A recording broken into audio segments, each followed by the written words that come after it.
Hello everyone, welcome to History and Culture. In 1968, an old photograph taken in the United States captured Wang Yuling at the age of 40. She appeared graceful and dignified, with extraordinary poise, leaving a lasting impression on anyone who saw her. At the time, Wang Yuling was working for American Airlines and was surrounded by many outstanding suitors, all of whom she politely declined. Wang Yuling's husband was the renowned General Zhang Lingfu. As early as 1947, during the Battle of Mengliangu, he was trapped by an enemy force of 100,000 soldiers and ultimately perished in battle. When General Zhang Lingfu died, she was only 19 years old. At such a young age, Wang Yuling lost the love of her life and took on the heavy responsibility of raising their son, Zhang Daoyu, all on her own. For the next several decades, Wang Yuling never remarried, choosing instead to honor that profound love with unwavering fidelity. Her loyalty and dedication moved everyone who knew her story. In 2003, when Wang Yuling was nearly 80, she built a cenotaph for General Zhang Lingfu in the Rose Garden of Pudong, Shanghai, to express her deep longing and remembrance. On the tombstone, she personally engraved a poem, full of tears and nostalgia. I was fortunate to have met you in those years. A lifetime cannot erase the love we shared. The War of 47 took you from me forever. The past is too painful to recall. These short lines of poetry, each word weeping with sorrow, conveyed her unchanging love and longing for her husband across the decades. Wang Yuling and General Zhang Lingfu were only together for a mere 3 years. Yet she devoted her entire life to preserving that bond. Behind this deep affection lay a story deeply tied to her upbringing and background. Wang Yuling was born in 1928 in Changsha, Hunan, though her ancestral home was in Shucheng, Anhui. She came from a prestigious family and enjoyed a privileged upbringing. Her father, Wang Shunan, was a graduate of the 6th class of the Baoding Military Academy, where his classmates included future military and political figures such as Gu Zhutong, Yu Hanmu, Qian Dajuan, Wang Boling, and Shengguan Yinxiang. Her mother also came from a distinguished lineage, descended from Qing dynasty military officials who had earned honors on the battlefield, one of whom was granted the title Luo Wu Qin Gong by the emperor and served as Minister of War, equivalent to today's Minister of Defense. Her maternal grandmother belonged to the Li family and was the daughter of the Governor-General of Liangjiang during the Qing dynasty. With this background, Wang Yuling was raised in an environment steeped in both scholarly refinement and patriotic duty. As the only daughter in the family, she was brought up in comfort and received an excellent education. Her mother was very strict, emphasizing not only proper demeanor and conduct, but also the cultivation of character and a strong sense of responsibility.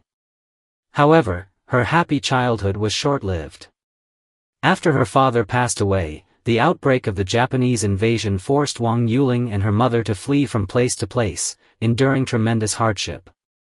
Even in the most turbulent times, her mother insisted she continue her studies. These experiences taught Wang Yuling about the uncertainty of life from a young age and planted within her a deep, patriotic sentiment. During their escape, she witnessed firsthand the devastation caused by war, and grew to deeply resent the invaders. As an adult, she remained principled, refused to buy Japanese goods, and made it clear that she would never associate with Japanese people. At 17, Wang Yuling was in her prime, graceful, poised, and attractive. She attracted many proposals from wealthy young men, but she turned them all down. By chance, General Zhang Lingfu heard about Wang Yuling through one of his subordinates, and met her for the first time at a barbershop.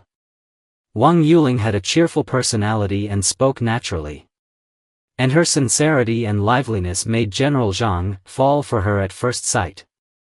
He then began to pursue her actively. Although there was a significant age gap between them, General Zhang Lingfu's sincerity and sense of responsibility deeply moved Wang Yuling. He candidly shared his past marriage experiences with her, and she chose to trust his honesty. Despite her mother's initial objections to the relationship, Wang Yuling stood by her decision and chose to build a future hand-in-hand with General Zhang. In 1945, news of Japan's defeat in World War II spread across China, and the whole nation rejoiced in the long-awaited peace. That same year, 17-year-old Wang Yuling married 42-year-old General Zhang Lingfu in Shanghai. Their marriage became the most significant emotional anchor of her life. On March 9, 1947, their son Zhang Daoyu was born in Nanjing, bringing new hope to the young family. However, happiness was fleeting. Just 2 months later, in a major battle, General Zhang Lingfu tragically lost his life. At only 19, Wang Yuling became a widow. She lived on the mainland with her young son for 2 years. As the political situation evolved, she was forced to relocate south with her family. In 1949, Wang Yuling took her son and mother to Taiwan. They survived on the government's pension benefits, barely making ends meet, living in severe hardship. Determined to create a better future for her child and to become self-reliant, Wang Yuling decided to seek new opportunities in the United States. In 1953, with the help of General Sun Lijian, she obtained a passport and successfully traveled to the U.S., beginning a new chapter in her life. Soon after, 25-year-old Wang Yuling was admitted to New York University, majoring in accounting. To cover tuition and living expenses, she worked part-time while attending classes. Life was tough but fulfilling.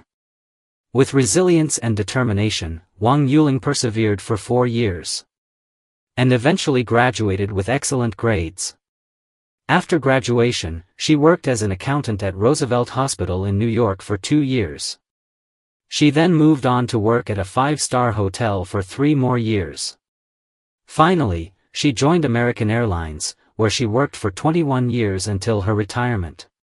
During this period, Wang Yuling brought both her mother and son to live with her, reuniting the family in a foreign land. Though life was simple, it was filled with warmth and hope.